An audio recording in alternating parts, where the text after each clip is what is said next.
नमस्कार, JCERT के डिजी school में आप सभी का स्वागत है।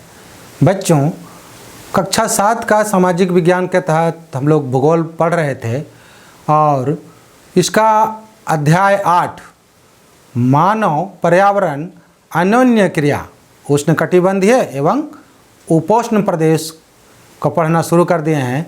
पिछले वीडियो में हम लोगों ने समझ लिया है कि मानव और पर्यावरण में क्या संबंध है और उसके तहत हम लोग अमेजन बेसिन के बारे में विस्तार से पढ़ लिया है। अब इस अध्याय की इस दूसरी वीडियो में हम लोग गंगा ब्रह्मपुत्र बेसिन के जीवन के बारे में पढ़ेंगे। इस अध्याय में बच्चों 2 बेसिन के बारे में ही पढ़ना है। तो पहला हम लोग अमेजन बेसिन के बारे में पढ़ चुके हैं और अब इस वीडियो में गंगा ब्रह्मपुत्र बेसिन में जीवन के बारे में पढ़ेंगे। तो चलिए बच्चों शुरू करते हैं। गंगा ब्रह्मपुत्र बेसिन में जीवन शीर्षक से इस पाठ की कहानी। बच्चों सबसे पहले हम ये जानते हैं कि गंगा ब्रह्मपुत्र बेसिन कहाँ स्थित है, इसकी स्थिति एवं विस्तार कहाँ तक है। बच्चों भारतीय उपमहाद्वीप में गंगा ब्रह्मपुत्र तथा इनकी सहायक नदियाँ मिलकर गंगा ब्रह्मपुत्र बेसिन का निर्माण करती हैं।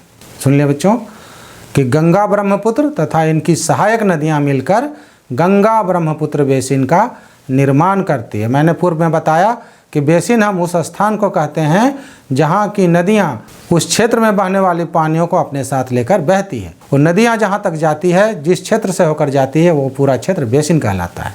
इस बेसिन का विस्तार उपोष्ण कटिबंधीय क्षेत्र में 21 डिग्री उत्तर से 30 डिग्री उत्तरी अक्षांश के मध्य स्थित है। घाघरा, सोन, चंबल, गंडक, कोसी, यमुना जैसी गंगा की एवं मतलब गंगा नदी की सहायक नदियां हैं एवं दिहांग, बूढ़ी दिहांग, लोहित, दिबांग इत्यादि ब्रह्मपुत्र नदी की सहायक नदियां हैं जो इसमें अपवाहित होती है यानी कि बहती है।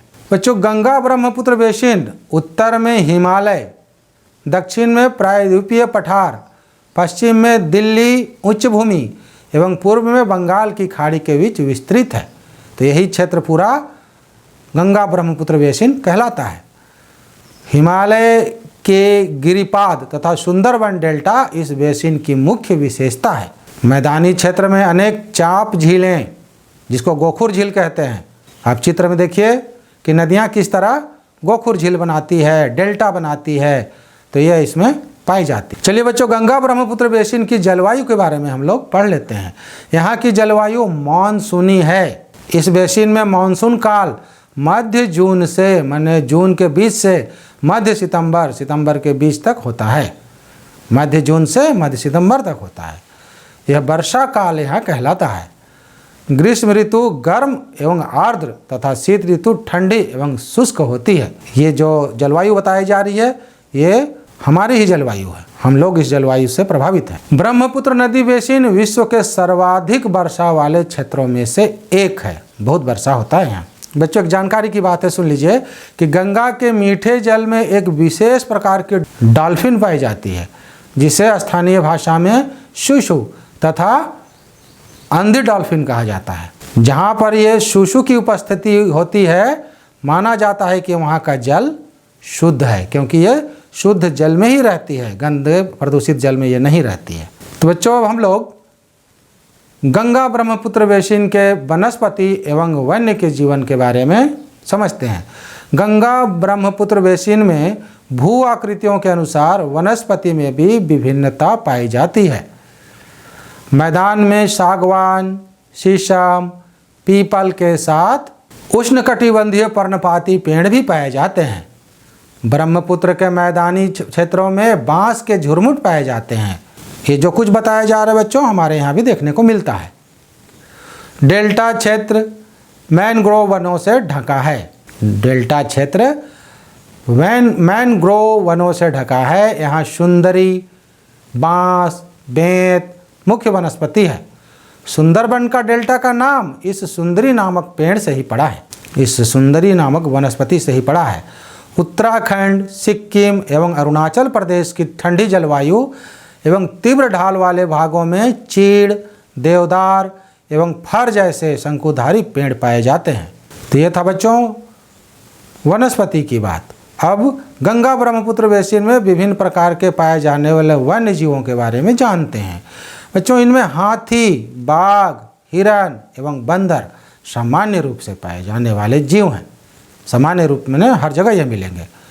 एक सींग वाला गैंडा ब्रह्मपुत्र के मैदान में पाया जाता है। इस लाइन को आप याद रखिएगा कि एक सींग वाला गैंडा कहाँ पाया जाता है? ब्रह्मपुत्र के मैदान में। डेल्टा क्षेत्र में बंगाल टाइगर, मगरमच्छ और घड़ियाल पाए जाते हैं। अब चलिए बच्चों गंगा ब्रह्मपुत्र बेसिन के निवासियों के बारे में समझते हैं। जनसंख्या के वितरण में पर्यावरण की मुख्य भूमिका होती है। पर्यावरण जितना अनुकूल होगा वहाँ की जनसंख्या उतना अधिक होगी। पर्यावरण जितना मानव के प्रतिकूल होगा, उल्टा होगा, उनके लायक नहीं होगा, वहाँ उतना जनसंख्या विरल यानी कि कम होगी। इस बेसिन में विभिन्न प्रकार की स्थलाकृतियाँ हैं। तीव्र ढाल वाले पर्वतीय क्षेत्रों में प्रतिकूल परिस्थितियाँ रहने के कारण कम लोग रहते हैं, जबकि मैदानी प्रदेशों में अनुकूल परिस्थितियाँ यथा अनुकूल परिस्थिति किसको कहेंगे? कृषि, परिवहन, पेयजल मतलब पीने का पानी, उपजाऊ मिट्टी खेती के लिए इत्यादि अगर हो तो वो अनुकूल परिस्थिति कहलाती है। तो ये सब है, इसलिए वहाँ पर सघन जनसंख्या पाई जाती है। मैदानी प्रदेशों में उपजाऊ मृदा, खेती के लायक मिट्टी, सिंचाई एवं समतल भूमि के कारण कृषि कार्य की बहुलता है, बहुत ज़्यादा खेती होती है।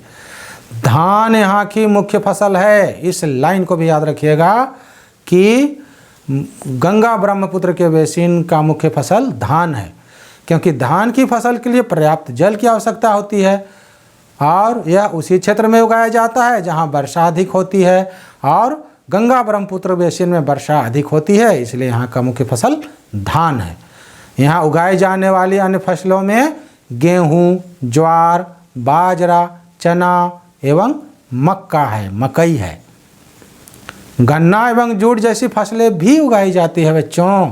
मैदान के कुछ भागों में केले यानी कि केला, आम, अमरूद और लीची के बागान पाए जाते हैं।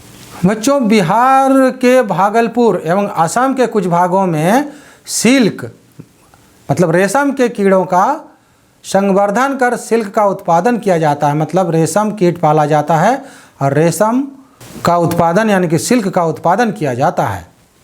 मंद ढाल वाले पर्वतों, जिसका ढाल कम है, मंद है, एवं पहाड़ियों पर सीढ़ी नुमा कृषि कर फसलें उगाई जाती है। तो यहाँ दो बातें आई बच्चों। एक तो हुआ कि सिल्क के कीटों को पालकर सिल्क का उत्पादन किया जाता है, और दूसरा पर्वतीय ढालों पर सीढ़ी नुमा खेत बनाकर खेती भी किया जाता है। बच्चों नदी के साफ जल, झील एवं बंगाल की खाड़ी में प्रचुर मात्रा में जलीय जीव पाए जाते हैं, जैसे रोहू, कतला और हिल्सा मछली यहाँ की लोकप्रिय मछलियों की प्रजातियाँ हैं। मछली चावल इस क्षेत्र में रहने वाले लोगों का मुख्य आहार है। गंगा ब्रह्मपुत्र बेसिन घने बसे क्षेत्र हैं। यहाँ का पर्यावरण मानव अनुकूल है, इसलिए यहाँ की जनसंख्या यहाँ पर अधिक है। यहाँ कई बड़े कस्बे एवं शहर स्थित हैं। पटना, इलाहाबाद, कानपुर, वाराणसी जैसे 10 लाख से अधिक आबादी वाले शहर गंगा के तट पर, गंगा के किनारे स्थित है। तो पटना भी गंगा के किनारे स्थित है, इस बात को भी याद रखिएगा। जनसंख्या घनत्व भी काफ़ी है। इन शहरों की जनसंख्या घनत्व भी काफ़ी है। यहाँ स्थित उद्योगों एवं शहरों का अवशिष्ट जल बहकर नदी में जाता है। बड़े बड़े शहर हैं, यहाँ की नालियाँ, यहाँ के कचड़े, गंदे का उद्योगों के जो अपशिष्ट पदार्थ हैं सबको नदियों में बहा दिया जाता है बच्चों, जिससे नदी प्रदूषित हो रही है, मानव के लिए खतरा उत्पन्न हो रहा है। यहाँ यातायात का सुविकसित तंत्र उपलब्ध है, मतलब यातायात के साधन उपलब्ध हैं। गंगा ब्रह्मपुत्र बेसिन में यातायात के सभी साधन सुविकसित हैं, जैसे सड़क मार्ग, वायु मार्ग, जल मार्ग रेल मार्ग सभी विकसित हैं। मैदानी इलाकों में सड़क एवं रेल मार्ग यातायात का प्रमुख साधन है। नदी के तटीय क्षेत्रों में जल मार्ग एक प्रभावशाली माध्यम है। कोलकाता हुगली नदी पर स्थित एक महत्वपूर्ण बंदरगाह है। यह भी याद रखिएगा कि कोलकाता किस नदी पर स्थित है, तो हुगली नदी पर स्थित है। मैदानी क्षेत्रों में कई बड़े हवाई पत्तन भी स्थित हैं। हवाई पत्तन मतलब हवाई अड्डा, एयरपोर्ट भी स्थित हैं। पर्यटन इस प्रदेश की एक महत्वपूर्ण व्यावसायिक क्रिया है। लोग देखने आते हैं, देखने की बहुत सी चीज़ है, तो लोग आते हैं, इससे यहाँ पर लोगों का आजीविका चलता है, काम मिलता है, पैसे कमाते हैं, तो इसको कहते हैं पर्यटन व्यवसाय। तो भी यहाँ का एक महत्वपूर्ण क्रिया है। पटना का गोलघर, पटना गए हैं तो आप जरूर वहाँ गोलघर देखे होंगे, तो पटना का गोलघर, आगरा का ताजमहल, गया का बौद्ध स्तूप, लखनऊ का इमामबाड़ा, गंगा जमुना के संगम पर स्थित इलाहाबाद, असम में काजीरंगा एवं मानस वन्यजीव अभयारण्य, बिहार के बेगूसराय में कांवर झील पक्षी अभयारण्य तथा अरुणाचल प्रदेश की विशिष्ट जनजातीय संस्कृति जैसे कई दर्शनीय स्थान इस बेसिन में हैं, से जुड़ेगी। तो बच्चों, ये था इस अध्याय की दूसरी वीडियो और अंतिम वीडियो, और इस अध्याय को हम लोगों ने पढ़ लिया है। अब आने वाली वीडियो में हम लोग इस अध्याय का प्रश्नोत्तर करेंगे, तो ध्यान से बच्चों इस अध्याय को पढ़िएगा, लिखने का अभ्यास जारी रखिएगा, प्रतिदिन लिखना है, और खेलिएगा और खुश रहिएगा। धन्यवाद बच्चों।